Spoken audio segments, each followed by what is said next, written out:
बिस्मिल्लाहिर्रहमानिर्रहीम। अस्सलाम वालेकुम। आप देख रहे हैं साहिबान न्यूज। मैं हूं आपकी मेजबान ईशा यासीन। शामिल करेंगे अहम खबर। रियाज पाकिस्तान और सऊदी अरब के ताल्लुकात में अहम पेशरफ्त। हमारे ब्यूरो चीफ सऊदी अरब अमीन फैज के मुताबिक सऊदी अरब में तैनात पाकिस्तान के सफीर अहमद फारूक ने सऊदी वजीर तिजारत माजिद बिन अब्दुल्ला अल कसबी को पाकिस्तान का दूसरा बड़ा सिविल एजाज हिलाल पाकिस्तान पेश किया। ये एजाज दोनों ब्रदर ममालिक के दरमियान मजबूत देरीना और बाहमी एतमाद पर मबनी ताल्लुकात की अक्कासी करता है।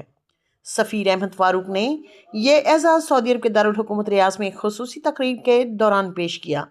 इस मौका पर होने वाली मुलाकात में पाकिस्तान और सऊदी अरब के दरमियान दो तरफा तिजारत के फ़रोग़, इक़्तिसादी ताउन में इजाफे और मुस्तक़बिल में मुश्तरका मफादात के लिए करीबी इश्तराक पर तफसीली तबादला ख्याल किया गया। दोनों रहनुमाओं ने इस अज़्म का इजहार किया कि पाकिस्तान और सऊदी अरब के तारीखी ताल्लुकात को मज़ीद मजबूत बनाने के लिए हर मुमकिन इक़दाम किए जाएंगे, खुसूसन तिजारत, सरमायाकारी और इक़्तिसादी शराकत दारी के शोबों में ताउन को वुसअत दी जाएगी। अब तक के लिए इतना ही। मजीद खबरों और अपडेट्स के लिए देखते रहें साहिबान न्यूज। हमारे चैनल को लाइक, शेयर और सब्सक्राइब करें। जुड़े रहें हमारे साथ और देखते रहें साहिबान न्यूज।